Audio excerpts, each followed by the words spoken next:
Everyone. जैसे कि देखो आपको बताया था कि जो 6 चैप्टर तुम्हारा जय प्रक्रम वाला लाइव प्रोसेस करके ये चैप्टर है। तो जय प्रक्रम क्या होता है? सजीव की संरचना सुसंगत होती है। उनमें ऊतक होते हैं, ऊतकों में कोशिकाएं होती हैं, कोशिकाओं में छोटे घटक होते हैं। तो बच्चों, सजीव की यह संगठित एवं सुव्यवस्थित संरचना समय के साथ पर्यावरण प्रभाव के कारण विघटित होने लगती है। यदि यह व्यवस्था टूटती है तो जीव और अधिक समय तक जीवित नहीं रह पाएगा। ठीक है, तो ये जय प्रक्रम होता है। जय प्रक्रम की देखो प्रक्रम में सम्मिलित प्रक्रियाएं भी पोषण है, श्वसन है, वहन है ना, उत्सर्जन है, ये सारे होते हैं, है ना। पोषण की बात करते हैं तो पोषण भी होता है इसमें। तो क्षति तथा से टूट फूट रोकने के लिए अनुरक्षण प्रक्रम की आवश्यकता होती है। इसके लिए जीव को ऊर्जा की आवश्यकता होगी और यह ऊर्जा जीव के शरीर के बाहर से आती है। इसलिए ऊर्जा के स्रोत का बाहर से जीव के शरीर में हस्तांतरण के लिए कोई प्रक्रम होना चाहिए, है ना। तो इस ऊर्जा के स्रोत को हम भोजन तथा शरीर के अंदर लेने के प्रक्रम को पोषण कहते हैं। ठीक है बच्चों, अब चलते आगे। तो पोषण के आधार पर जीवों के समूह। पोषण के आधार पर जीवों को दो समूह में बांटा गया बेटा, स्वपोषी और विषमपोषी। ये मोस्ट है बेटा, हर साल आते हैं स्वपोषी विषमपोषी के क्वेश्चन।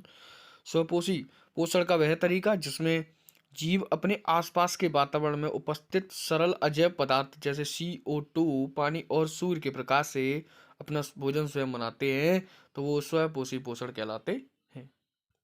तो उदाहरण के लिए हम हरे पौधे ले सकते हैं। लाइक स्वपोषी पोषण किसे कहते हैं बच्चों? स्वपोषी पोषण हरे पौधों में तथा कुछ जीवाणुओं में तो प्रकाश संश्लेषण कर सकते हैं में होता है, उसे स्वपोषी पोषण कहते हैं। ये भी मोस्ट सा ही है, मैंने आपको बताया था कि दोनों मोस्ट हैं।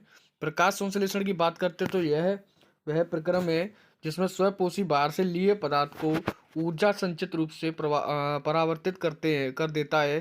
तो ये पदार्थ कार्बन डाइऑक्साइड तथा जल के रूप में लिए जाते हैं, जो सूर्य के प्रकाश तथा क्लोरोफिल की उपस्थिति में कार्बोहाइड्रेट में परिवर्तित कर दिए जाते हैं। तो वो प्रकाश संश्लेषण प्रोसेसिंग होती है। ये आपके है ना 11th और 12th दोनों में काम आएगी बायो में। याद रखना, प्रकाश संश्लेषण फोटोसिंथेसिस, यानी कि ये आपका जिंदगी में पीछा छोड़ने वाली नहीं है अगर आप बायो लोगे तो, है ना।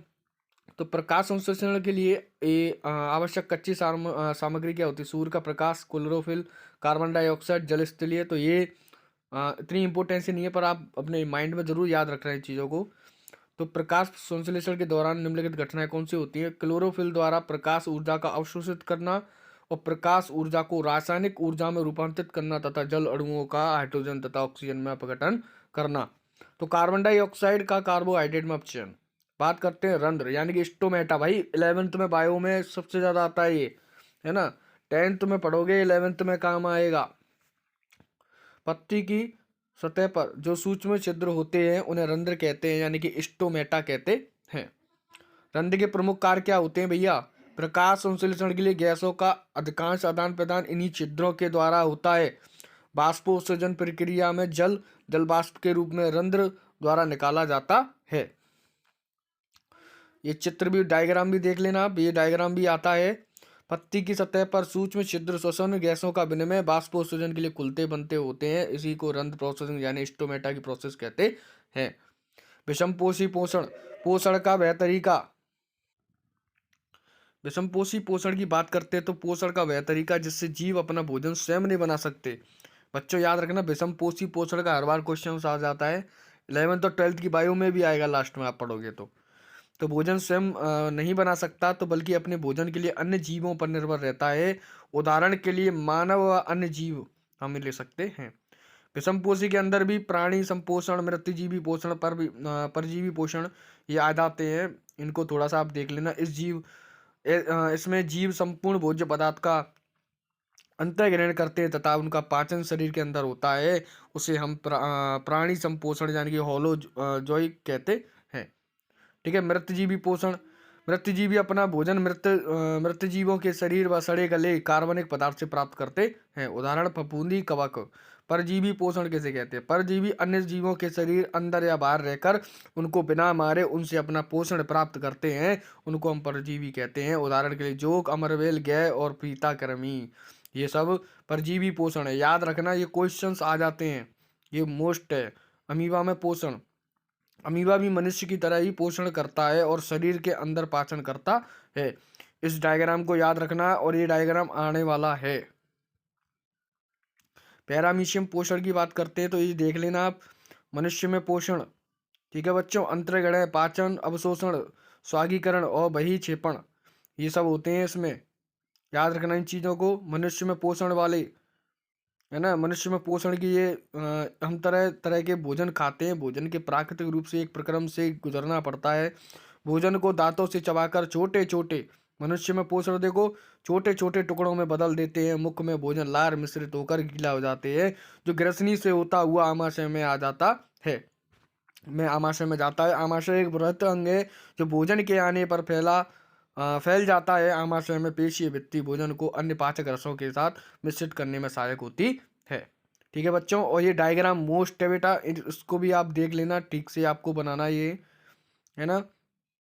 श्वसन, श्वसन क्या होता है तो देखो ये भी देख के चलना, अब ये पढ़ के जाना, मतलब पेप्सिन नामक एंजाइम सुलिस्मा के द्वारा हाइड्रोक्लोरिक अम्ल एक अम्लीय माध्यम तैयार करता है जो पेप्सिन एंजाइम की क्रिया के सहायक होता है। पेप्सिन एंजाइम क्या करता है, जो आपके हाइड्रोक्लोरिक मतलब आपकी पाचन शक्ति डाइजेशन सिस्टम में सबसे ज्यादा कार्य आता है।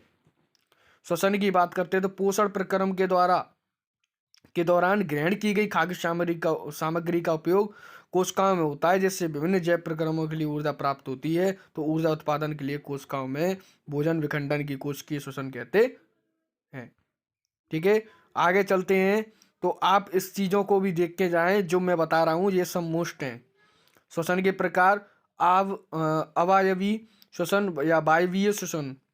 वायवीय श्वसन क्या होता है, ऑक्सीजन की उपस्थिति में होता है, ग्लूकोज का पूर्ण अपचयन होता है, कार्बन डाइऑक्साइड होता है, पूर्ण पानी और ऊर्जा मुक्त होती है इसमें। तो यह कोश का द्रव्य माइटोकॉन्ड्रिया में होता है, अधिक ऊर्जा उत्पन्न होती है तो 36 एटीपी का निर्माण होता है। इसका उदाहरण सबसे ज्यादा मानव में होता है।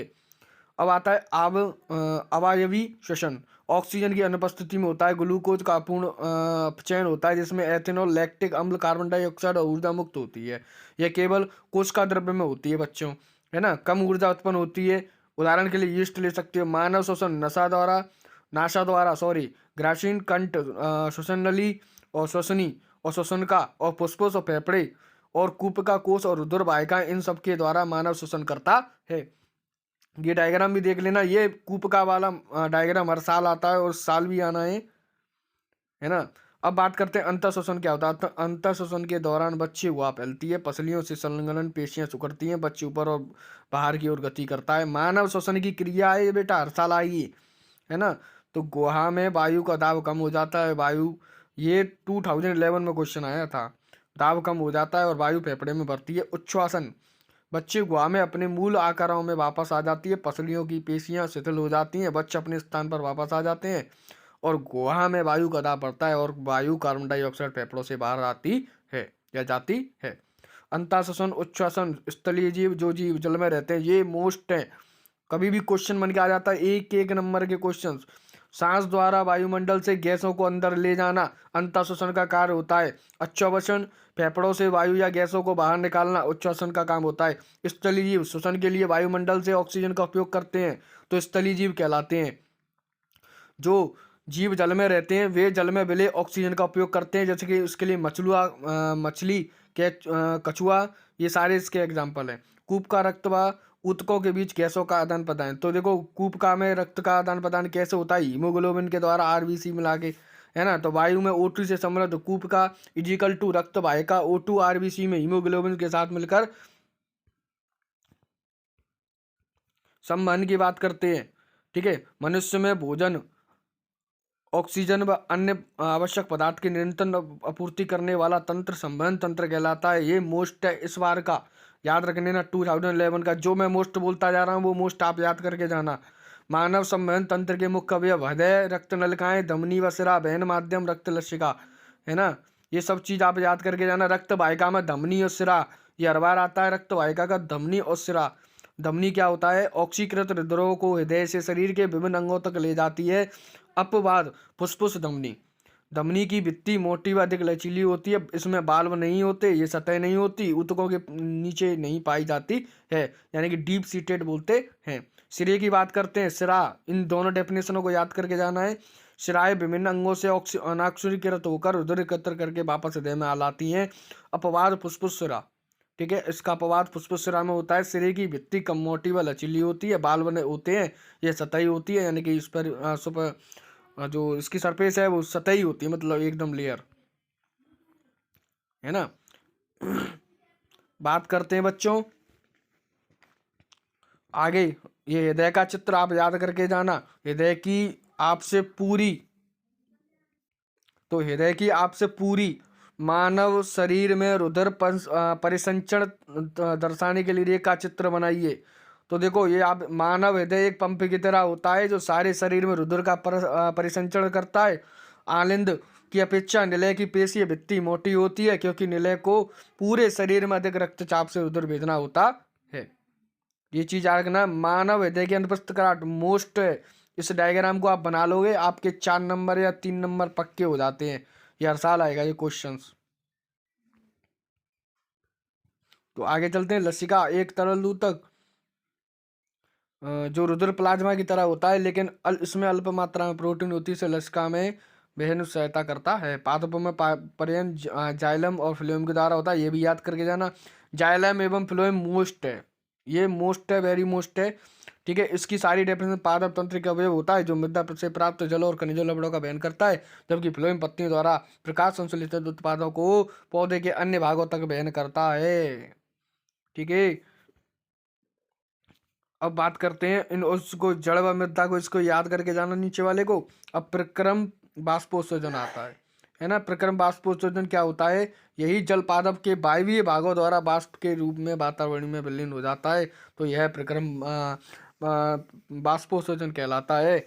जल के अवशोषण व जड़ से पत्तियों तक जल में विलय, जल तथा विलय खनिज लवणों के ऊपरी मुखी गति में सहायक होता है। पौधों में ताप नियमन में भी सहायक होता है। भोजन तथा दूसरे पदार्थों का स्थानांतरण कैसे होता है पौधों में, ये चीज आप पढ़ लेना। वैसे मोस्ट तो नहीं है, पर आप इसको दिमाग के अंदर जरूर डाल के रहना। मानव में उत्सर्जन हर बार पूछ लेता है, ये भी मोस्ट है। वह प्रक्रम, वह जैव प्रक्रम जिसमें जीवों को उपापचयी क्रियाओं में जनित हानिकारक नाइट्रोजन युक्त पदार्थों का निष्कासन होता है, उसे हम उत्सर्जन कहते हैं। एक कोष के जीव इन अपशिष्ट पदार्थों को शरीर की सतह से जल विसर्जित कर देता है ना। किडनी वाला ये जोड़े वक्र, किडनी वाला ये डायग्राम आप याद गौर से देख के जाना, ये आता है, ठीक है। और इसकी किडनी की जो वक्र की जो मूत्र वाहिनी वगैरह ये सारी होती है ना, ये सारी आपको देख के जाननी है, तो है ना। और वक्र में मूत्र निर्माण प्रक्रिया भी पूछ लेता है बेटा। वक्र की संरचनात्मक क्रियात्मक इकाई वक्राणु नेफ्रॉन कहलाती है। वक्राणु के मुख्य इस भाग को इस प्रकार पोमन संपुट नलकाकार भाग संग्राहक वाहिनी कोशिका गुच्छ है, ग्लोमेरुलस, ये सारी इसके अंदर पाई जाती हैं, ठीक है। वक्र में उत्सर्जन क्रिया विधि, ये डायग्राम भी पूछ लेता है, इसको भी आप देख कर जाना, ठीक है। कोश का गुच्छ निस्संदेन है, इसको याद करके जाना। नलिका से स्त्रावण, कृत्रिम वक्र, आर्टिफिशियल किडनी बोलते हैं जिसे हम। तो देखो कृत्रिम वक्र, हाँ बेटा ये मोस्ट है बेटा।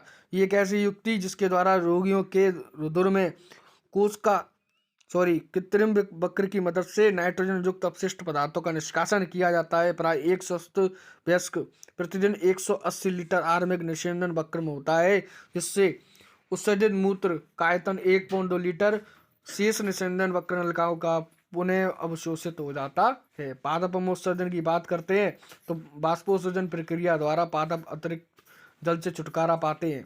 बहुत से पादप अपशिष्ट पदार्थ कोश की रिक्तका में संचित रहते हैं। अन्य अपशिष्ट पदार्थ उत्पाद रेंजिन तथा गोंद के रूप में पुराने जाइलम में संचित होते हैं। पादप कुछ अपशिष्ट पदार्थ का अपने आसपास में मृदा में उत्सर्जित करते हैं, ठीक है बच्चों।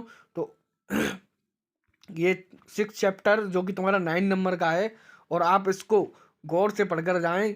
आप ज़्यादा नहीं तो 1, 2 और 3 और ये 6 वाला चैप्टर पढ़ जाओगे, आपके साइंस में अच्छे नंबर प्राप्त हो जाएंगे। थैंक यू बच्चों। वीडियो को लाइक करें और सब्सक्राइब करें।